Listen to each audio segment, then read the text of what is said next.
Hi, everybody. It's Kimberly Floyd here again, the site manager at the Vance Birthplace. We are excited to bring you another series for our YouTube channel. This is one that is done by the Mountain History and Culture Group, which is a support group for the site. They help fund education programs and events. And Steve Nash, our president of the board, is bringing you quarantined historians, maybe or maybe not drinking coffee. So the first one actually already launched and is really interesting on a book review about environmental history and around the Civil War. But I'm going to be helping them out as well. I'm going to be doing interviews with local museum professionals, and we are going to be talking about museum topics and interpretive topics, and we're really excited about it. So we hope you enjoy. You're my first one for quarantined historians drinking coffee. This is a fun idea, though. This was a good idea. So I can't take credit for the idea. This was actually Steve Nash, who's the president of the Mountain History and Culture Group. This is his baby, and partly because he drinks more coffee than anyone I've ever known all day long. So I am drinking coffee, and I specifically chose my little mermaid mug. Oh, that's beautiful. I love it. Yeah, that's great. So basically, all we're gonna do is just drink coffee or whatever you're drinking, your cheer wine, and I love it. So, and then just talk history. But I thought it would be fun to start with former site managers so that we could talk about, how the site has changed, get a little bit of, institutional knowledge. When were you the site manager at Vance? So I was the site manager at Vance from the spring of 2012 to the summer of 2014. Okay. But I had worked there before in other capacities. And you worked at Thomas Wolfe too, right? Yeah, most of my public history career was at the Thomas Wolfe Memorial. Gotcha. I started at Vance. What position were you in at Vance? Well, when I first started out there, I was just a part-time tour guide. I started in I was in early college, so it was the late 80s. And I went out there one summer looking for a part-time job, and David Tate was the site manager, and he hired me. So I started there working as a part-time staff member, and then later was hired as a full-time interpreter, groundskeeper. So that was in 93, and I worked there from 93 until I'm transferred to the Thomas Wolfe Memorial in 1996. No, I went as an interpreter. That was really my passion. I wasn't interested in managing a site, to be honest with you, and as you can probably well appreciate now. But I was much more interested in being hands-on with the history and meeting with the public, doing exhibits, and especially doing school programs. So that was kind of where my passion was. So I came into site managing, into the administrative part of it late in my career. Yeah. Which in a way kind of burned me out. Yeah, you're like, I'm kind of done with this. I feel like most public historians you talk to actually want to do interpretation. Like they want to be doing tours and school programs and, writing exhibits or something like that. And then almost to survive, you end up moving up in the ranks. That's what happens. And then you end up having to do a lot of paperwork. Right. Then you become an administrator. Then you have to deal with personnel issues. And then you have to deal with, in the case of state historic sites, I found myself enmeshed in a lot of the politics beyond the walls of the site, which made me want to go home and shower every night. And, it became less. For me, it became much more tedious and not as rewarding as it had been when I was a frontline interpreter. Yeah, I feel like every once in a while I have to just go either observe a school program or give one Right. Yes. to Yeah, I make would do myself that. happy. Yeah, I would do that. I was told one time, I'll never forget, I was, a supervisor was there, and I was giving tours, or was actually, I had volunteered I had said I would take a group of kids through. And he said, well, why are you doing that? You've got staff, because we had volunteers and part-time staff. He says, you've got staff here, they can do that. And I said, but I actually kind of want to do that. That's my sanity. That was what kind of kept me grounded to the site, to the real purpose and mission of the site. Yeah. Or one of my favorite things was this past October at our folk festival, this guy walks in, and we had just done this symposium in September, a big thing with Pack Library.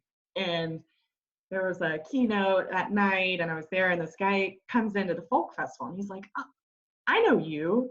You were at the library. You were talking there. And he's like, aren't you the site manager? And I was like, yeah. And I was working the front desk. And he was like, why are you at the front desk? Like, aren't there people who do this? And I was like, yeah, we don't have many people. Yeah, we wear many different hats in historic sites. yeah. I was like, yeah, I do all those things. How did you end up in public history? Did you like go to school for it, or was it kind of an accident? I feel like that happens a lot. I guess it, in a way, was sort of an accident. My grandfather and my father both worked for the National Park Service. Now, they didn't work in the public history side of it. They worked in administration in parks. But of course, as part of that, when I was a kid, we were going to national parks, historic monuments, battlefields, and those kind of things. And so at a very early age, I know that history bug sort of took root when, I would go to parks, Gettysburg, for instance, and stand there and realize what had happened, and then go home and I would want to read more about what had happened. And it was just something powerful about having the opportunity to stand in those places where history had happened. And so by the time I was in 8th grade, I pretty much knew that that's what I wanted to do. I wanted to work of course, I didn't know it was called public history back then. Right. I just wanted to work at a museum or a battlefield, and tell people about what had happened in these places. Mm-hmm. So that's kind of how I got into it. And even today, though I'm not in public history directly, I'm in education, but I'm still constantly, reading history and going to places and sharing those to the extent that I can with my 3rd graders, those, Mm-hmm. those places where history happened. Yeah. Is that a chicken? It is a chicken that has just laid an egg. And so she's announcing that to the world.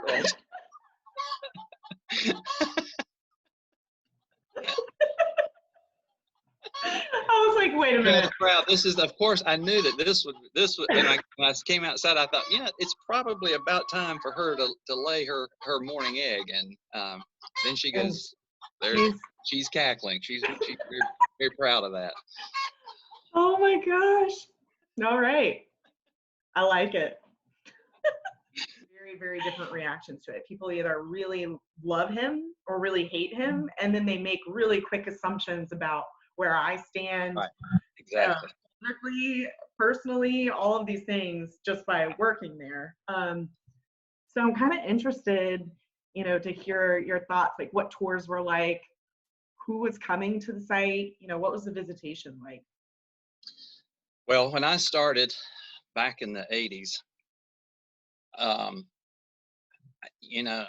there was a more robust visitation. There was a lot of support from the community. Typically, our tours were focused much more on the lifestyle of people who had lived at the Vance home in the past. Mm-hmm. I don't remember really being, at least our interpretive, our public presentation of the story of the site being tied so firmly to Vance himself as his career as a military officer and later political leader and all this other stuff. I just don't remember that being that, the visitor center told that story. Right. And it seems, as I remember, that's kind of where we left it. Mm-hmm. It's interesting having spent so much time at the Wolf Memorial, which served a completely different clientele. Like the people who came to the Wolf Memorial were very different in a lot of different ways than those visitors who came to the Vance home. But I did notice, when I came back in 2012, having spent 16 years at the Wolf Memorial, that there was much more an assumption on the part of the public, on the part of the visitors to the site, of what your personal or political leanings were because you worked at the site. And that was unusual. I mean, I found that to be a little striking when I came back. I know in the past we had lots of programs at the site that were well attended by the community, and I'm thinking specifically of the what we call the Pioneer Day programs, which had been a mainstay of that site since, I guess the 60s when the site was first established, or at least by the 1970s. And one was in the spring; it was a one-day event, and then there was a two-day event in the fall that was accompanied by a militia encampment.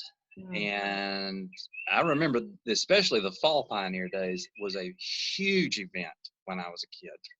When I was out there, well, I practically was a kid when I was out there. Over time, that visitation began to wane, and those events no longer drew people as they had, in the 80s, 70s, and 80s, and early 1990s.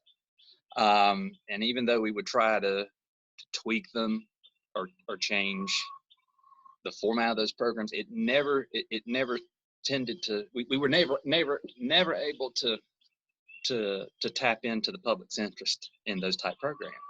Yeah. And is that we were competing with so many things in this area, and to remain competitive.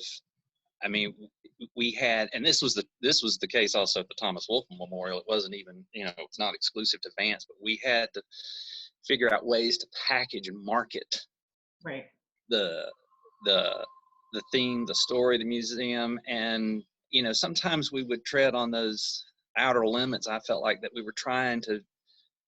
were expanding the mission of the museum to an extent that we were losing sight of really why we were, what the core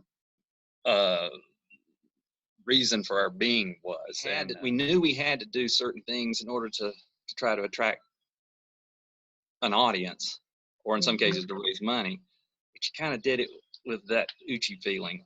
Yeah. Well, and sometimes when you're trying to sell it, you're like, no, but this is so important. It's history. It is. Just come here. Right. We're a big deal. Right. And I think the thing out at Vance that you all have done now is that's important is, that you're telling the story of a part of the population there whose story has really never been told. And that in itself is an angle that is not that is not straying from the mission of that site. I think that's an important story. I've been really interested as far, interpretation wise, at just the response from the community and visitors, because it is part of the history of the site. And it's been kind of interesting to just watch it all unfold, how people will respond to. It's not even necessarily it's not a change in interpretation, it's just more interpretation. Right. We're just giving you more content. We're not changing the history. But people see it almost as, I've had people say, like, if we're talking about the enslaved people, then it's like they feel like they're losing a part of history. And I'm like, you're not losing anything, you're gaining more knowledge and information. But one of the things we actually did this year was we created a notebook. We call it our pizza notebook because it has little pizzas all over it. because pizza is my favorite food. So. But it's our staff notebook, and anytime Dennis or Lauren or our part-time staff have a difficult question or a difficult encounter, they have to, well, they don't have to, but I encourage them to come back and write it down in the notebook. Because not, the part-time staff aren't there every day. So then I go in weekly and I look at it, and we will discuss it in a staff meeting. We just get staff meeting. I mean, we all work basically in a closet together. So, I basically walk the 2 steps out of my office and I'm like, staff meeting? Staff meeting. And they're like, turn around in their chairs and they're like, yeah, what's up? We're here. Or I just roll my chair out there. I've done that before too, and just like slid out into the middle of the room. But anyway, we talk about it. And so it's been really interesting and helpful, I think, to, hear how people are responding. One of our part-time staff or intern, I can't remember now, I don't have the notebook with me, but it was during an event. I think it was militia muster last year. A guy walked in and asked one of our staff, he goes, so is this a pro-slavery site or anti-slavery site? Now that is okay. That's a new question. That's a new one.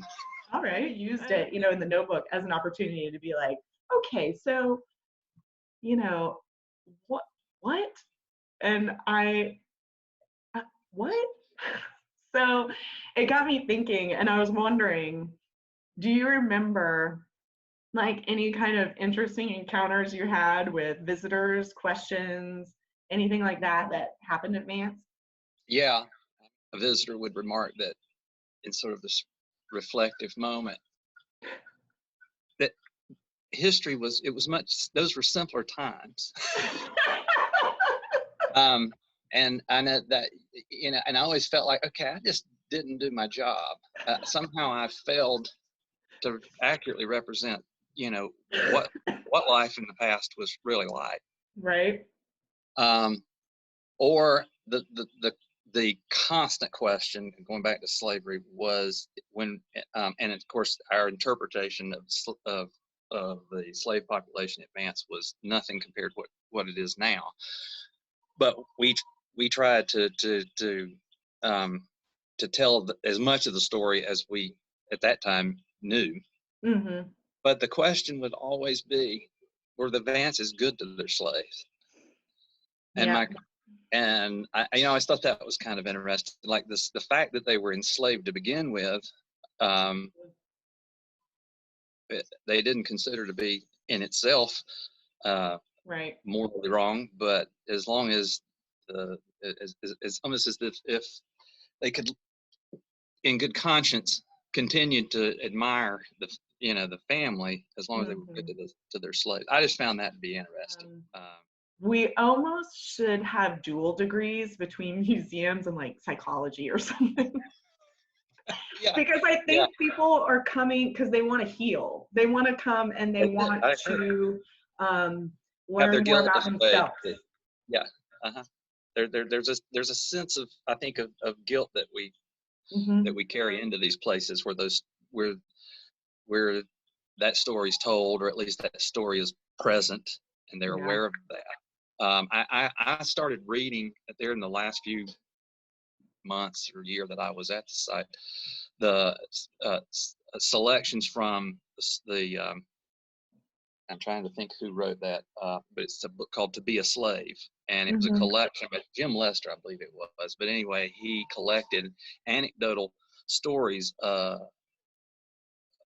from slaves and from those who had lived at the time and been witnesses to slavery, or the injustices and horrors of slavery. But there was one that I would read at the slave cabin, about a mother who her family was being broken up. They were going to be sold. She had young children, and in order to save them from that, she basically concocted a poison and gave it to her youngest children to kill them rather than to see them separated from her.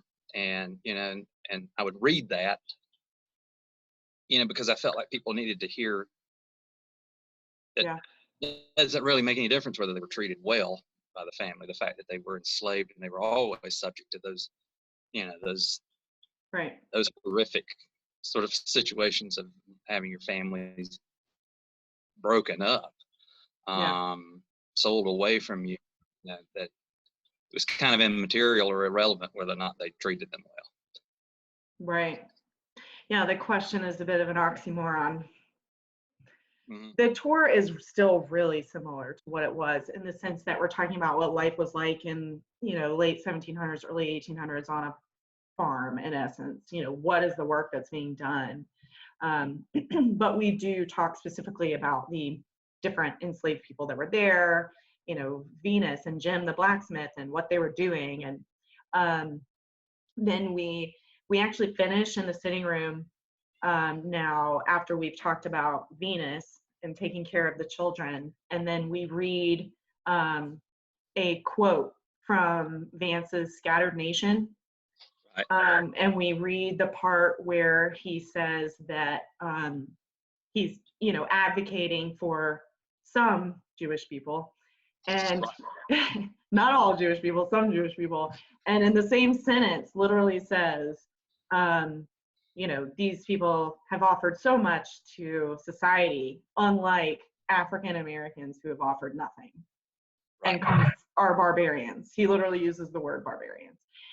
And so we end it with that now, and we just close the book and literally say, we just spent 45 minutes talking to you about what happened here.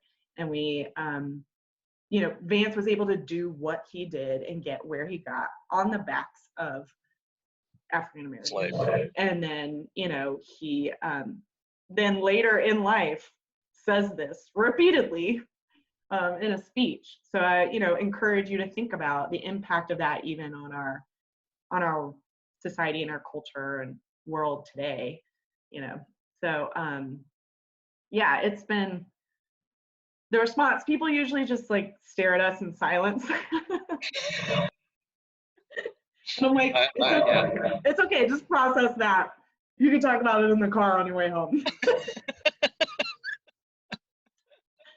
The administrative part was, for me, was less rewarding. Because I was getting, as an administrator, bogged down into a lot of, sometimes it was, you were dealing with either personnel issues or you were struggling to try to figure out a way that you were going to make up a budget shortfall. And that is my huge weakness, is fundraising. I'm not a fundraiser. And so that was always the dilemma that I found myself in, is trying to figure out how I could go into the community or find means of raising funds to keep the museum open. And then the great challenge at the Vance house, not long after I got there, was the threat to close it. Right. And that was frustrating, in large part because that was it had been offered, that side and for others, it had been offered up to the as to be closed by the Department of Cultural Resources, and that had not been shared with us until it broke in the news. I actually found out that we were being considered for closure when I got a phone call. I was talking with some visitors. I happened to be there by myself that particular day. I think, at that moment, I think others had gone to lunch, but got a phone call from News 13 asking my reaction to the threat to close the site, and I'm completely unaware of that. You're like, what? Oh yeah, I think I said that and some other things. Wow. And then, but after that threat to close it, I know it. We were never able to gain any traction in getting additional funds, or it just seemed like it was going downhill from that part. We were tasked more with finding the money, or at least our nonprofit support group, was tasked with finding Right. the resources to operate. Hmm. That hasn't really changed much. I will say that is ramped up more. I was with Historic Sites from 2009 to 2012 in Durham. And so I left for a little while and then came back in 2016. And even in that but 4-year window, my job is a lot of grant writing and a lot of fundraising.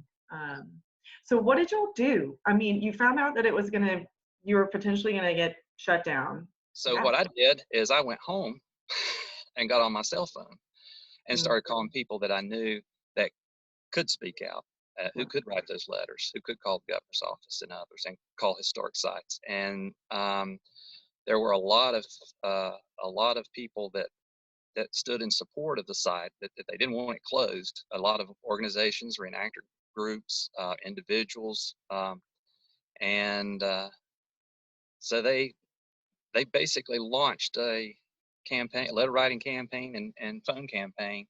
And I remember the assistant director of historic sites, who's retired now, had come up for a visit, and he told me, he said, of all the sites that were proposed for closure, the Vance site had gotten the most, or phone calls in support of the Vance, or letters sent in support of Vance, that it had been, that there was more support from those folks than elsewhere. So that shows that there was still a lot of interest among people in the community and state for the site.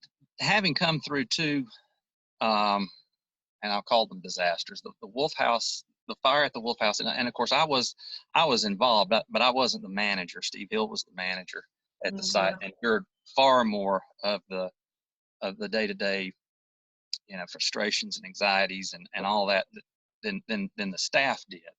But having come through that and then gone to Vance and had to deal with that threat to close, and then that, I think that just took the wind out of my sails. That was sort of the last straw for me at that point.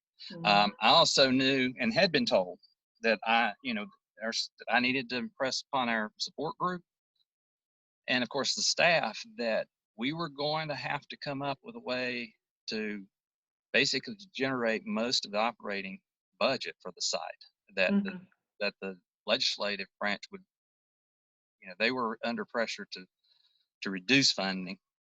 And as part of that, the entire division embarked on fundraising sort of initiatives. We had to come up with a plan at Vance that involved, among other things, renting the site out for special events. Yeah. Suddenly I became sort of a host for weddings. And, and with a minimum of 3, as you say, there was only 3 staff members then, and our temporary funds had been cut. Right. We had a couple volunteers, but that was, staffing a site after hours on weekends for these events that generated just a fraction of money. I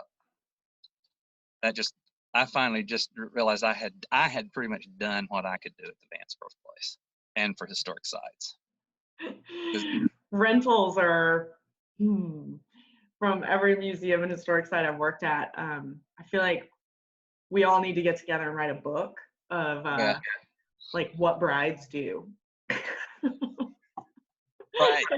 Not even the bride. Usually the brides are actually really good. It's always some rogue character where you're like not expecting it, and all of a sudden the father of the bride's like in your face screaming at you, and you're Screaming. like, what? Yeah. Why? Now did you do reenacting at some point? I did.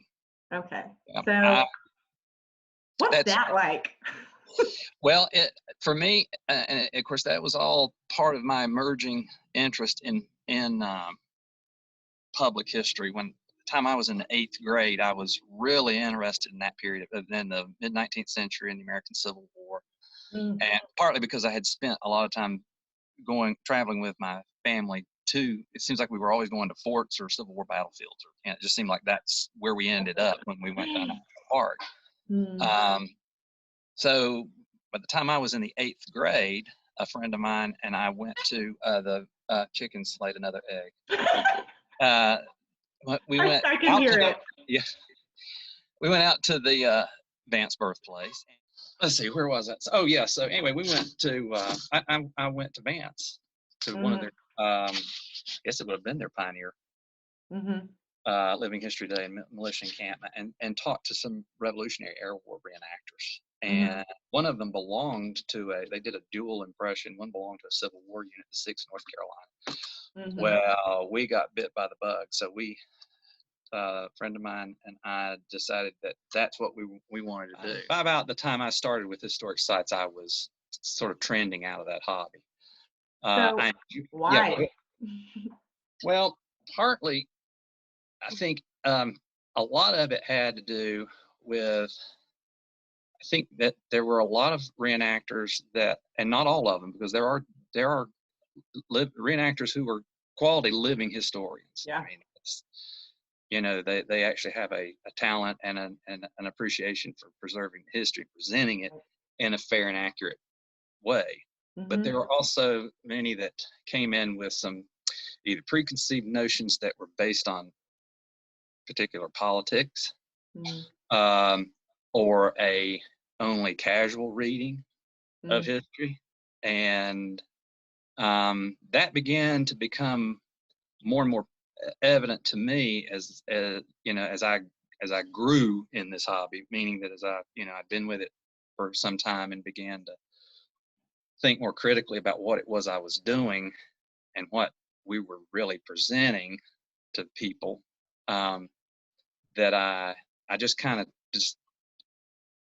faded out of it, I guess is the best way to describe it. I think reenacting is it's a meaningful hobby. It can be, but it can also be a place for some folks just to come and play, dress up, and shoot them up. Yeah. And I started seeing some of that, when I was in it, and that I finally just kind of gave that up. I've never done it, partly because I hate camping. Like, deep passion of hate. Well, and for me, it was as a young, for me, it was, and a lot of reenactors will tell you this, that it was not enough to read about the events of the past, that they had to feel some kind of connection. And none of us are time travelers. Right. But to be able to sleep on the ground, in these wool uniforms and be miserable. Yeah, that's kind of interesting. Interestingly, is a way for people to be connected to the past, right. and I stand or sit here and admit that was something that was a draw for me into reenacting. Is I can read, for instance, I read about battles of the Civil War, Gettysburg, for instance, and personal accounts of soldiers who described the intense musket fire of opposing armies as being one continual roar. Wow. And I've heard that one time at a big mega reenactment back in 1988, I believe it was, at Gettysburg, as a matter of fact, when there were 13,000 reenactors there. And so that is one of those moments that you've had that very minute connection. Yeah, I never really, I guess that makes sense though, because especially in museums, we're trying to engage people by all their senses, because everybody learns different ways. That's like, I struggle reading something and retaining it, but if I go on a tour and I hear someone say it, then I can turn around and then go give said tour. Right. But if you hand me a script of a tour, I can't do it. I mean, I can, but I need to hear it. Even if it's me, I'll read content out loud to myself.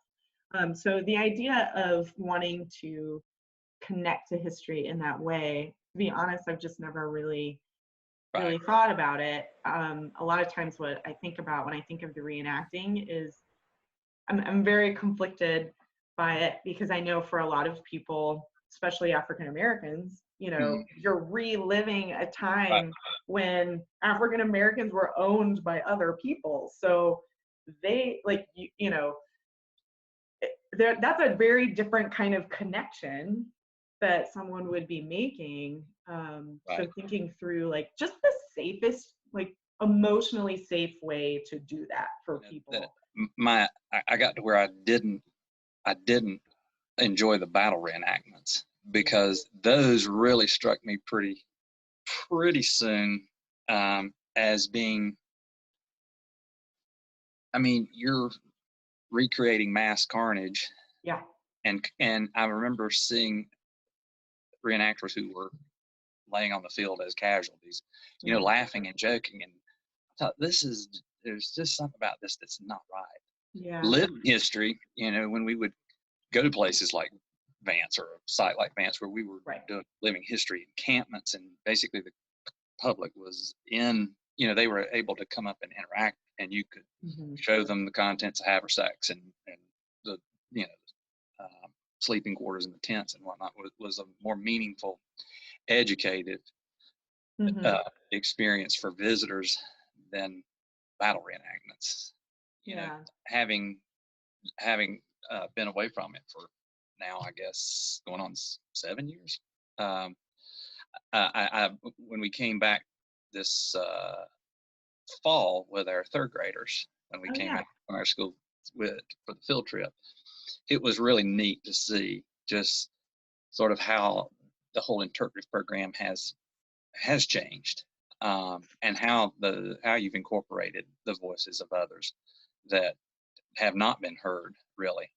So that was really neat. And I know that if visitors or potential visitors, or those who may watch this, have not been to the Vance Birthplace, you owe it to yourself to go out and visit. Appreciate you taking the time to talk with me about the site, and hear what it was like, and talk about reenactments.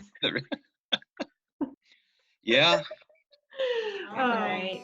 Well, I will talk to you later. You have a good rest of the day. All right. You too. Thanks, Kimberly. Bye. Bye.